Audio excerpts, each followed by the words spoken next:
गाने का बोल आप सुने होंगे, ओ मेरे राजा, ओ बहुत फेमस सॉन्ग है। मेरा नाम है नालंदा।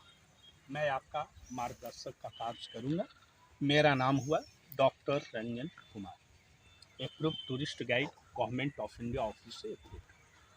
ये हम लोग नालंदा प्राचीन विश्वविद्यालय को देखने आए।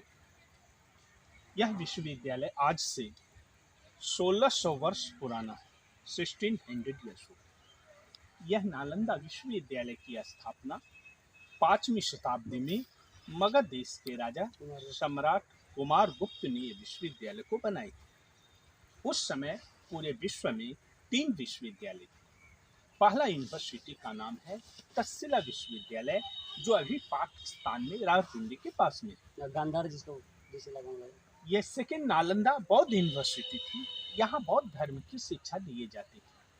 तीसरा विश्वविद्यालय का नाम है विक्रमशिला विश्वविद्यालय, वो बिहार में ही भागलपुर जिला में है, जिसकी स्थापना धर्मपाल राजा ने की। यह तीनों विश्वविद्यालय हमारे भारत में ही थे, इसी वजह से भारत को जगत गुरु कहा जाता है। पूरे संसार को ज्ञान भारत ने दी। जब यह नालंदा यूनिवर्सिटी बनी थी 5th सेंचुरी एडी में, उस समय यहाँ फर्स्ट चीन यात्री फाहियान आई थी। फाहियान ने नालंदा के बारे में कोई हिस्ट्री को नहीं लिखा। दूसरे राजा 7वीं शताब्दी में कनौज के राजा हर्षवर्धन थे। उस समय यहाँ सेकेंड चीनी यात्री हुएनसांग आए। हुएनसांग इस विश्वविद्यालय के स्टूडेंट टीचर रहे। हुएनसांग ने पूरी नालंदा की डायरी को लिखा है। जो भी मैं जानकारी आपको दे रहा हूँ, अकॉर्डिंग टू हुएनसांग की डायरी है। हुएनसांग का बुक का नाम है सी यू की। उस डायरी से यह नालंदा का इतिहास पता चलता है कि नालंदा विश्वविद्यालय का एरिया 10 किलोमीटर लंबा, 5 किलोमीटर चौड़ा। अच्छा, ये बोल रहे हैं जो सीयू की किताब से हुएनसांग से मिला है सारा, इसके अलावा और कोई तथ्य नहीं मिला? सीयू के अलावा किसी भी बुक से नहीं मिला? तो यह विश्वविद्यालय 10 किलोमीटर लंबा था और 5 किलोमीटर चौड़ा। उस समय इसके 4 मुख्य दरवाजे थे, वो चारों 4 दिशाओं में थी। उस समय जापान, कोरिया, थाईलैंड, बर्मा से स्टूडेंट जो एडमिशन के लिए आते, द्वार पर जो द्वारपाल रहते, वो द्वार पंडित के नाम से जाने जाते थे। जो भी छात्र यहाँ एडमिशन के लिए आते, उनका टेस्ट इंटरव्यू गेटकीपर ही लेने के बाद उनकी एडमिशन हो। अब आप स्वयं सोचा, जैसे जिस यूनिवर्सिटी का गेटकीपर ही महान पंडित थे, तो यहाँ का प्रोफेसर, प्रिंसिपल कित नॉलेज के रहे होंगे। उस समय नालंदा में 10,000 छात्र, 1,500 शिक्षक के रहने की पूरी व्यवस्था थी। यह विश्वविद्यालय में 3 बिग लाइब्रेरियां थी, पुस्तकालय, जिसका नाम रत्नसागर, रत्नरंजिका एंड रत्नोदधि। रत्नसागर जो लाइब्रेरी थी, वो 9 स्टोरीज के बनी हुई बिल्डिंग थी। 9 तल्ले की बिल्डिंग उस जमाने में थी। इस विश्वविद्यालय में 108 सब्जेक्टों की पढ़ाई होती थी और यहाँ का बोल वाला भाषा जो थी, वो पाली भाषा था। यह बिल्डिंग आज भी 1600 वर्ष पुराना है। 5th सेंचुरी एडी का बना है। अभी 21 सेंचुरी एडी में आप देखने आए हैं। 1600 बिल्डिंग आज भी आप देखेंगे तो वह बिल्डिंग लगेगा कि अभी जस्ट का बना हुआ है। तो वह पुरानी बिल्डिंग की नक्काशी से ही लोग आज भी वो बनाते हैं। इस विश्वविद्यालय का बोल वाला भाषा पाली होती थी और लिपि संख लिपि ब्राह्मी लिपि में लिखे जाते थे। यहाँ उस समय पाली, प्राकृत, संस्कृत, बौद्ध कला, बौद्ध दर्शन शास्त्र, ज्योतिष विद्या, तांत्रिक विद्या, वेद, उपवेद, मेडिसिन की पढ़ाई दिए जाते थे। यह विश्वविद्यालय में 52 तालाब थे और 53 कुएं थे, जो आज भी हम लोग अवशेष में पुराने कुएं को देखेंगे। यह विश्वविद्यालय को 1197 को बख्तियार खिलजी मुस्लिम ने, अफगानिस्तान के रहने वाले थे, दिल्ली के शासक अलाउद्दीन खिलजी थे, उनका सेनापति ने यहाँ आक्रमण किए।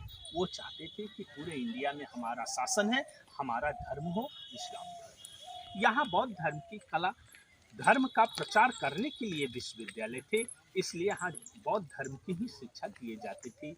इस विश्वविद्यालय पर आक्रमण किए, जबकि मौजूदा अवस्था में यहाँ 10,000 छात्र, 1,500 टीचर थे। छात्रों के पास शास्त्र थी, शस्त्र की शिक्षा यहाँ नहीं दी जाती थी। उन्होंने मात्र 500 सैनिक से आक्रमण किए, यहाँ के छात्रों को भय दिखाकर मार भगाए। जो स्टूडेंट अपने पास बुक लेके चले गए, जापान, कोरिया, थाईलैंड, बर्मा, आज वह कंट्री ही बुद्धिज्म हो गए। हमारे यहाँ बौद्ध धर्म की कमी हुई और इस विश्वविद्यालय की लाइब्रेरी में वे आग भी लगा दिए, जिनके आग लगाने से यहाँ की पुस्तकालय में 6 महीने तक आग लगे रही। आपका क्वेश्चन होंगे सर, कौन ऐसी बुक थी जो 6 महीने तक जलते रहे? उस समय पेपर बुक नहीं होते थे, कॉपर प्लेट थे। तामपत्र को जलने में 6 महीने टाइम लगे। उसके बाद पूरी यूनिवर्सिटी। लेकिन दुर्भाग्य की बात है कि इसके बाद भी हम बख्तियार खिलजी को इतना इज्जत देते हैं। अपने इलाके का नाम बख्तियार जंक्शन, बख्तियार उनका ठहराव वहाँ था। उनका तो बोलिए यहाँ ही मत, से उसका बोलिए, उसको ये इज्जत ही मत दीजिए। यूनिवर्सिटी देखने आए थे। यह विश्वविद्यालय 1200 ईस्वी में खत्म होने के बाद भूकंप के नीचे ये बिल्डिंग दबी हुई थी, मिट्टी की पहाड़ थी, लोग को मालूम नहीं थी। नई नई गांव आकर बस गए। इसके ऊपर लोग एग्रीकल्चर का काम कर रहे थे। इसकी खोज सर्वप्रथम 1861 में लॉर्ड कनिंघम की डायरी के आधार पर, जिसमें नालंदा का अवशेष मिले हैं। यह नालंदा अब 15 जुलाई 2016 को यूनेस्को ने यहाँ मोहर लगा दी है। ये अब नालंदा आपका वर्ल्ड हेरिटेज साइट में शामिल हो गए 2016। अभी नालंदा की खुदाई होने से 15 से 1940 तक 1 किलोमीटर की खुदाई हुआ है। बाकी 9 किलोमीटर पर टीढ़े के ऊपर आज भी गांव बसे हुए हैं। ग्रामीण लोग मिट्टी खोदते हैं, पुरानी मूर्ति। हाँ, मतलब ऐसा मैं हिस्ट्री में हम लोग ऐसा पढ़े हैं कि अभी तो मेरे ख्याल से जैसे देखिए 10,000 स्टूडेंट्स से आपने शुरू में बोला, ठीक है, तो रूम्स भी यहाँ कम से कम कई हजार होंगे। 11,500 कमरे थे। कमरे 10,000 छात्रों के लिए 1,500। लेकिन यहाँ पे जो अवशेष मिले हैं उसमें सारे कमरे नहीं मिले हैं। अभी खुदाई में 330 कमरे मिले, सिर्फ 330 मिले हैं मात्र। 11,500 में 330 मिले, बाकी आगे सब दबी हुई है। और कोई हमारी government of India archaeological survey कुछ नहीं कर रहे। जो ब्रिटिश लोग करके गया वही हम लोग। ये जो आपने बताया सर, देखने आए, ये मिट्टी से ढके हुए थे। मिट्टी को अंग्रेजों ने धीरे धीरे खोद कर निकाले हैं। यह ओरिजिनल दीवार आपका नालंदा है। इन दीवारों ईंटों की ज्वाइंट देखा जाए, उस समय सीमेंट नहीं होते थे। ईंट के पाउडर, सुर्खी, चूना, मिट्टी, गुड़, उड़द का दाल, बेल का फल और कत्थे से ज्वाइंट है। गुड़ उड़द की दाल अभी खाने के लिए नहीं मिले हैं। उस समय लोग गुड़ से बिल्डिंग बनाते, तब न कहा जाता मेरा देश भारत माने, जहाँ गुड़ से बिल्डिंग मिलेगी। ये पुरानी दीवार थी, दीवार को काट कर नए डोर बने। इसके ऊपर सीमेंट की ढलाई नया है। ये भी नया किया गया है ना? अभी ये नए दरवाजा पर्यटक के लिए बनाए गए हैं। यहाँ ये पुरानी दीवारों को देखा जाए, इतने बड़े हम लोग कमरे बनाते हैं सर। इतनी मोटी यहाँ का दीवार मैं देख रहा हूँ, ये बड़ा लाजवाब है। इतनी चौड़े चौड़े ईंटें और इतनी मोटी दीवार। अच्छा इधर इधर इतनी मोटी मोटी दीवार है कि इस पर मारुति कार लेकर दौड़ जाएंगे। इतनी मोटी मोटी दीवार है, मतलब भव्य है पूरा। उधर नहीं जा सकते क्या? 5वीं शताब्दी की कमरे को हम लोग देख रहे हैं, जो एक छात्र के लिए रहने के लिए कमरे हैं। ये कमरा है, इनके निकलने के लिए वो डोर है, वो पास में कॉरिडोर है। इनके ऊपर छत थी, छत सारी टूट गए। सेकेंड आ जाए हर्षा पीरियड, वह पुरानी बिल्डिंग को ढककर इसके ऊपर रीबिल्ड बनाई जाए। हर्षवर्धन, कौन से राजा? हर्षवर्धन। हर्षवर्धन, यस। तीसरे राजा बंगाल के राजा देवपालाय, हिंदू राजा, तो इसके ऊपर नई हॉस्टल का निर्माण किए। तो बौद्ध यूनिवर्सिटी को हिंदू यूनिवर्सिटी में कन्वर्ट किए। अच्छा, जो भी सीढ़ियां बनी हुई है उसी टाइम की बनी हुई हैं। ये सीढ़ियां अभी पर्यटक के घूमने के लिए नई ईंटों से बनी हुई है। ये आपका पुराना ईंटा और तो यहाँ से तो एंट्रेंस लगता है। पहले लोग इसके ऊपर जाते थे। वर्ल्ड हेरिटेज साइट होने से पुरानी अवशेष पर चढ़ना बंद हो गए। अच्छा, ये सारे हॉस्टल हैं। ये नालंदा बौद्ध यूनिवर्सिटी थी, ओनली जेंट्स एडमिशन था। मतलब हम लोग तो आश्चर्य ये हो रहा है कि दीवारें इतनी मोटी है कि इस पे एक बड़ा सा गाड़ी चला सकते हैं हम। ऐसे ही जगत गुरु नहीं कहे जाते ये मगध राज्य को, पूरे संसार को ज्ञान भारत ने। एक हॉस्टल से दूसरे हॉस्टल का ये कॉरिडोर है। ऐसे उस समय नालंदा में 108 हॉस्टल थे, जिसमें 11 हॉस्टल की खुदाई हुए हैं। तो एक हॉस्टल से दूसरे हॉस्टल का डिफरेंस हम लोग देख रहे हैं सर। यह गलियारे आपको 1969 ईस्वी में सुपर हिट फिल्म देखे होंगे देवानंद मालनी का, जिसमें गाने का बोल यही हुआ। ऊपर पुलिस दौड़ रहे थे और नीचे वो गाना हुई। गाने का बोल आप सुने होंगे, ओ मेरे राजा, बहुत फेमस सॉन्ग है। आधा गाना राजा। अच्छा, ये वाला भी हमको लगता है बाद में ब्रिटिश लोग ये रिपेयर किए गए हैं। इसमें सीमेंट का काम, नया रास्ता बनाए हमारे आर्कियोलॉजिकल सर्वे। चलिए चलिए आप कंटिन्यू करते रहिए। तो ये बौद्ध विहार विहार से विहार हुआ, VIHAR माने रहने का जगह था, बौद्ध भिक्षुओं की रहने क्या की बौद्ध भिक्षु रहते थे उस समय, बौद्ध विहार कहते थे, बौद्ध वो बिहार से ये अभी विशेष विहार नाम हुआ पड़ा है। यानी घूमने का जगह हुआ। अभी हर कंट्री से लोग यहाँ घूमने आते, पहले हर कंट्री से लोग रहने और पढ़ने आते थे। ये उस समय की दीवारों को आज भी देखा जाए, ये मिट्टी की दीवार है। ये मिट्टी की दीवार को काट कर रास्ता ये नए बनाए, जिसके ऊपर सीमेंट की ढलाई नया है। ये सीमेंट वाली बिल्डिंग आज टूट रहे हैं, नई बिल्डिंग, पुरानी बिल्डिंग मिट्टी वाली अभी कुछ नहीं हुआ, इसलिए बोले गए हैं ओल्ड इज गोल्ड। मतलब गिट्टियों के जगह पे कॉल आ रहा है क्या, नहीं, गाना चल रहा है क्यों? के पन्ने खोलेंगे या इंटरनेट खोलेंगे तो मुख्य पन्नों पर ये बिल्डिंग नजर आएगा। ये बिल्डिंग का नाम है सारिपुत्रा यही स्तूपा। दिखता है। सारिपुत्र जो थे भगवान बुद्ध के डिसाइपल थे, उनका जन्म स्थान निर्माण स्थान नालंदा में हुई। उनकी याद में सम्राट राजा अशोक ने यह स्तूपा को बनाई। अशोक का टाइम है 3 सेंचुरी BC, यानी यूनिवर्सिटी बनने से 800 वर्ष पहले ये राजा सम्राट अशोक ने बुद्ध के याद में यह स्तूपा का निर्माण हुई। उसके 800 वर्ष बाद जब ये नालंदा बनी तो इधर सारे ये हॉस्टल लाइन बने, उधर सारे मतलब अलग अलग राजाओं ने अलग अलग कार्य किया, कुमारगुप्त ने कुछ किया, तो फिर अशोका ने कुछ किया, फिर हर्षवर्धन ने कुछ किया, 200 वर्ष तीनों काल की अवशेष को आप देखेंगे। ये जब नालंदा ढकी हुई थी उस तरह की मिट्टी की पहाड़ कैसा ढका हुआ था। यहाँ से आएंगे, ये मिट्टी के ऊपर नालंदा ढकी हुई। हाँ, ये आपका उस समय का हॉस्टल के आगे ये प्लेटफॉर्म जो मिला है, ये योगा प्लेटफॉर्म है। बुद्धिज्म में बताया गया है बुक पढ़ने से नॉलेज नहीं होता है, बुक पढ़ने से पहले बच्चों को चाहिए योगा, ध्यान और साधना करने के बाद स्टडी करेंगे तो ज्ञान ज़्यादा होगा। तो उस समय इधर हॉस्टल बौद्ध भिक्षुक रहते थे, उधर बौद्ध भिक्षुक लोग जाकर टेम्पलों में पूजा करते थे। ये प्लेटफॉर्म योगा प्लेटफॉर्म है। यहाँ विद्वान बनकर ही यहाँ से निकलते थे। ये प्लेस का नाम नालंदा है। नालंदा सब तोड़ कर देखा जाए, न अलम दा, न मीन्स होता है नहीं, अलम मीन्स होता है बेकार, दा मीन्स होता है देना। यानी नालंदा कुछ बेकार नहीं देते, साकार देते थे। जो आते थे वो सब्जेक्ट का विद्वान ही बन के निकलते। ये विद्वानों की नगरी नालंदा। जैसे अभी लोग ऑक्सफोर्ड कैम्ब्रिज जा रहे हैं, पहले लोग नालंदा आते थे, गर्व करते थे कि मेरा बेटा नालंदा में पढ़ रहा है। हाँ। और यहाँ आने के लिए कोई यातायात का साधन नहीं था, लोग पैदल आते थे। ज्ञान लेने के लिए कितनी मेहनत करना पड़ती थी। ये नालंदा का अवशेष जो खुदाई में मिला है, आज भी इस अवशेष को देखा जाए, एक ईंटे से दूसरी ईंटे की ज्वाइंट में कितनी कम मसाला है, लग रहा है फेविक्विक से ज्वाइंट है। थोड़ा इसको क्लोज से लेना। लिए हुए। इधर से लीजिए लाइट। इधर लाइट जल। ये सब दीवार देखा जाए, आज का मिस्त्री हमारा इतना सुंदर और दीवार ये वाली दीवार ना डिफरेंट है, इसमें साइज भी छोटी है और पतली भी है और काफी। और इन दीवारों का खुदाई के बाद भी इसकी कॉर्नर को देखा जाए, कितनी अच्छी यहाँ कला थी। गुप्त काल इंडिया के लिए गोल्डन पीरियड कहा गया, स्वर्ण काल था उस समय।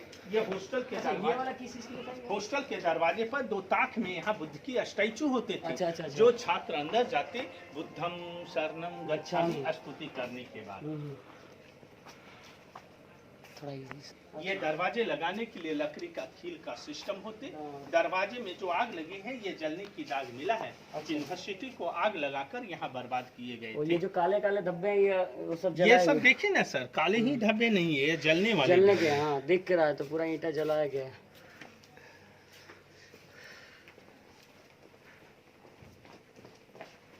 सुंदर बिल्डिंग होने का कारण है यहाँ का जो ड्रेनेज सिस्टम मिली है, ये पुराने ड्रेनेज है। इसमें सीमेंट का काम नया किया गया। आज भी जो बारिश होते हैं ड्रेनेज सिस्टम भी लाजवाब है। पानी बाहर वो चले जाते। ये 2 कमरे मिले हैं जो ड्रेनेज जैसे चैम्बर हैं। हर जगह से जल आकर यहाँ जमा होते, टैंक में जाने की सुविधा थी। उस समय की ये ड्रेनेज सिस्टम को हम लोग देख रहे हैं। कितना गहरा है। गहरा ज्यादा नहीं है, गहरा भी है और लाजवाब एकदम अलग साइंटिफिक तरीके से बनाया गया है।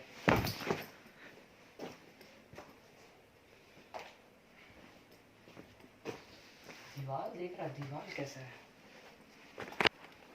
वहाँ से जब पानी चलेगा कहीं पानी ठहरेगा। ये हॉस्टल का लाइन है, वो पूरा जितने रूम्स हैं। ये हॉस्टल लाइन है। एक एक छात्र के लिए एक एक कमरे को भी यहाँ देखेंगे। जो एक ड्रेनेज सिस्टम भी उस जमाने का है लेकिन देखने में, और ये एक एक रूम है। आइए, एक छात्र के लिए कमरे हैं। अच्छा।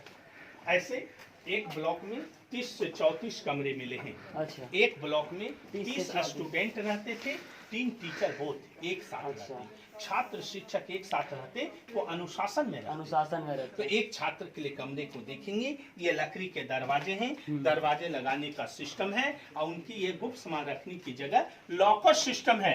अच्छा, अभी लॉकर लॉकर हम लोग बैंक में रखते, उस समय लोग दीवारों में ही रखते। क्योंकि उतनी ईमानदारी थी उस समय, कोई किसी का छूता नहीं था। अभी नीचे हम लोग गुप्ता पीरियड वाले कमरे देखिए, ये हर्ष पीरियड वाले कमरे हैं। अच्छा। एक स्टूडेंट के लिए एक रूम है, क्या छोटा कमरा है? उनके लिए ये बुक रखने की जगह बुक शेल्फ है। उस समय डिस्कस सिस्टम होते, इसलिए बुक कम ज्ञान ज्यादा। ज्ञान अभी के ज्यादा। बच्चों को बुक क्योंकि ज्यादा ज्ञान कम। मनुस्मृति हम लोग फॉलो करते थे ना। इसके ऊपर जो छत होती थी, लकड़ी और ईंट की छत होती, छतों में ही खिड़कियां थी, स्काईलाइट वेंटिलेटर उस सिस्टम समय तो लोग बोल बोल करके ज्ञान को बढ़ावा डिस्कस देते कर। थे। तो यहाँ की दीवार की मोटाई 3 फुट से 12 फुट की मिला है। ठंडे के दिन में ठंडा हवा नहीं आएगा, गर्मी के दिन में गर्म हवा नहीं आएगा। रूम नेचुरल एसी का काम करेंगे। दूसरी फायदा था, एक रूम के बच्चे जो आवाज करते, दूसरे कमरे में आवाज नहीं बिल्कुल नहीं जाएगी, इतनी जाती। मोटी और दीवार लग जाने के chance natural AC sound proof कमरे होते। अभी आप कहीं बच्चे को भेजते हैं, क्या एसी कमरे मिलते हैं? अच्छा, लेकिन यहाँ थोड़ा ठंडा नेचुरल महसूस भी हो रहा है। अभी भी अनुभव किया हाँ, जाए अनुभव ठंडा कि लगे। पढ़ने का स्थान कितना शांत जगह है। हाँ। कहीं से कोई साउंड नहीं आते, लेकिन आज बच्चे नहीं मानते हैं, वो पढ़ने के पहले टीवी या मोबाइल लेकर बैठ जाते हैं। सीधे में आ गए बच्चे लोग। यहाँ के भाई चांसलर थे पंडित शिलभद्र, का हाँ, नाम सुने कुलपति होंगे। थे उस समय, हैंडसम अतीश थे। दीपंकर श्री ज्ञान, नागा अर्जुना का नाम पढ़े होंगे, पद्म संभवा, आर्जदेव, धर्म कीर्ति, यह यहाँ के स्कॉलर टीचर थे। जैसे पद्म संभवा का नाम सुने होंगे कि उन्होंने तिब्बत, नेपाल, सिक्किम जाकर बौद्ध धर्मों का प्रचार किए। तो यहाँ से पढ़कर लोग प्रचार करने जाते थे। सारे कमरे एक जैसे सेम है। कमरे की दीवारें इतनी मोटी है कि आवाज बिल्कुल जाएगी। ये सिर्फ इसके ऊपर जो प्लास्टर होते थे, ये देखा जाए प्लास्टर, चूने ये का आपका प्लास्टर है। ओरिजिनल ये प्लास्टर मिला है। चूने का पूरा है, पूरा कहीं चूने का कहीं है। दीवारों में मिली है। ये सब प्लास्टर आप देख सकते हैं सर, ये सबसे प्रमाणित होता है कि इन बिल्डिंग के ऊपर प्लास्टर भी ये सब ईंटों का टुकड़ा और हाँ। चूना वगैरह ईटा मिला के टुकड़े को सुर्की कहते हैं। हम्म। लाइम है, चिकनी मिट्टी है, उड़द का दाल जिसका दही बारा आप खाते हैं, और बेल का फल अच्छा, और गुड़, ये सब मिक्स करके ये बनी हुई सारी बिल्डिंग है। तो ये सभी कमरे एक जैसे थोड़ा से ये सही से। हाँ ले लिया। ये हॉस्टल के आंगन है, ग्रेनाइट का स्टोन है, ये पिलर का काम करती ये तो स्टोन पूरा फुली ग्रेनाइट है, मतलब तोड़ ही नहीं पाएगा कोई इसको, इतने मजबूत है। ये यहाँ स्टूडेंट बैठ जाते, यहाँ टीचर स्टैंड होते, आपस में डिस्कस करके आगे क्लास करते थे। अच्छा। Discuss system. ये बीच में तो दूसरे राजाएं बीच में क्लासरूम में उन्होंने बौद्ध स्तूप का निर्माण किया। स्तूप बौद्ध भिक्षुक जो होते हैं, जब वो मर जाते हैं तो उनको बौद्ध धर्म के अनुसार जलाए जाते हैं, और जले हुए अस्थि को लाकर उनकी यादगारी में मेमोरी बनाए जाते हैं। जो सॉलिड बिल्डिंग होता है उसे हमें पाली शब्द में स्तूप कहते हैं। सेकेंड राजा इसके ऊपर नई बिल्डिंग बनाए। वो जो कमरे देख रहे हैं वो पाल डायनेस्टी के हॉस्टल के कमरे हैं। तो ये आंगन थी, जब उनका ये क्लासरूम था तो यहाँ ऊपर होते थे क्लासरूम। तो ये तीनों डायनेस्टी के अवशेष हम लोग देख रहे हैं। हर हॉस्टल उस समय यूनिवर्सिटी में 52 तालाब थे और 53 कुएं थे, जो हर एक हॉस्टल के आंगन में यहाँ तालाब कुआं भी आप देख लेंगे। अच्छा, वो जो ढका हुआ है वो कुआं है क्या? कुआं है सर। ये मगध राज थी, रिच कंट्री था। यहाँ विभिन्न देश से लोग पढ़ने आते थे। उन्हें पढ़ने के लिए कोई शुल्क नहीं लगते थे। सारी मेंटेनेंस यहाँ के राजा लोग करते थे। जो पास में गांव होते थे, 100 गांव से राजा लोग टैक्स लेते। कोई गांव से चावल, दाल, घी, दूध, उन 2 कमरों से जला हुआ चावल मिला, इसलिए प्रमाणित होता है कि वो 2 अनाज रखने का भंडार है। ये क्लासरूम के पास एक बौद्ध टेम्पल होते थे। इसमें एक बुद्ध की मूर्तियां थी। लोग ध्यान करने के बाद वो क्लास में जाते थे। जिस समय बुद्ध की मूर्ति थी उस समय इसके ऊपर रूफ होने से रूम अंधेरा होता था। लाइट की व्यवस्था नहीं थी। लाइट के लिए दरवाजे पर 2 स्टोन रखे हैं जो खुदाई में मिले हैं। यह स्टोन का नाम है mica stone. Mica means sir अबरक का बात करें। अबरक, चमकीली पत्थर होते हैं। इन पर एक कॉपर का प्लेट था। ये कॉपर की प्लेट पर सूरज की लाइट आने के बाद रिफ्लेक्ट होकर बुद्ध की मूर्ति को चमक देती। उस जमाने में 1600 वर्ष पहले याद किया जाए कि उस जमाने में इंडिया में सूरज की प्रकाश से रिफ्लेक्शन सिस्टम यहाँ दिए जाते थे। हाँ, रिफ्लेक्शन मतलब वो लोग काफी साइंटिफिकली पत्थर आज भी है। काफी लोग इम्प्रूव थे। ये उस समय की ईंट है, ईंट की साइज मिली है 15 इंची लंबा, 10 इंची चौड़ा, 3 इंची मोटी, तो काफी चौड़े चौड़े साइज है।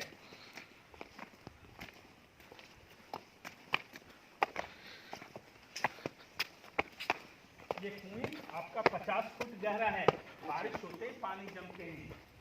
तो इससे क्या स्नान करते थे तो क्या? ये जल पीने के लिए होते थे हर ब्लॉक में, स्नान करने के लिए उसमें बामन तालाब थे, तालाब के किनारे चले जाते। कहीं हॉस्टल में टॉयलेट सुविधा नहीं होती थी, उस समय ओपन प्लेस पर जाकर तालाब के किनारे लोग ओपन प्लेस पर टॉयलेट करते थे। अभी पानी वो बारिश का पानी जमा। वो कैसा इसकी सिस्टम बनावट था? देखा जाए राउंड सिस्टम, स्टेज वो सिस्टम। सिस्टम भी दिखाइए कहाँ पे कैसा था, क्या शौचालय वगैरह? शौचालय खुले मैदान में जाते थे, ओपन प्लेस पर। उस समय शौचालय नहीं था। तालाब जो है कैंपस से आउटसाइड बढ़ाते गए, सपोर्ट हो गई। गजब का टेक्निकल है, कोई ढलाई नहीं है बस। अभी हमारे भूकंप जब थोड़ा होते जूम हैं कर लिया। तो वो ढलाई वाले टूट जाते हैं, लेकिन ये कितने बार भूकंप हुआ होगा 1600 वर्षों के बाद भी, लेकिन इसमें कोई डैमेज नहीं है। कहीं बिल्डिंग की छत आपने नहीं देखा, ये बिल्डिंग की छत देख सकते, विदाउट पिलर सपोर्ट छत है, एक ईंटे से दूसरी ईंटे का भाग लिए हुए हैं, आर्च सिस्टम का बना है।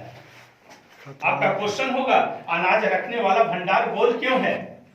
जैसे ब्रिटिश शासन काल का पटने में गोल घर के नाम से जानते हैं। गांव में देखते होंगे माँ बहने लोग जो अनाज रखते हैं वो गोल मिट्टी का बर्तन बनाते या आयरन का लेते, गोल में ही वो अनाज क्यों रखते? कभी आपने प्रश्न किया सर?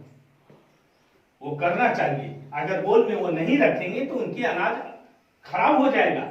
अगर आप घर में चौकोर बर्तन में अनाज रखेंगे टीना उन्ना में तो वो खराब होगा, क्योंकि जून जुलाई के महीना में गर्म हवा जो चलता है जिसको हम लोग लू कहते हैं, वो हवा उसमें जब प्रवेश करेगी, कॉर्नर में गर्म हवा जब रुक जाएगी तो अनाज को नमी बनाएगा, कीड़ा लगा के खराब हो जाएगा। गोल बर्तन में क्या होता है, गर्म हवा आने के बाद घूर का वो ठंडा होता है, नेचुरल हवा होने से अनाज सुरक्षित होते।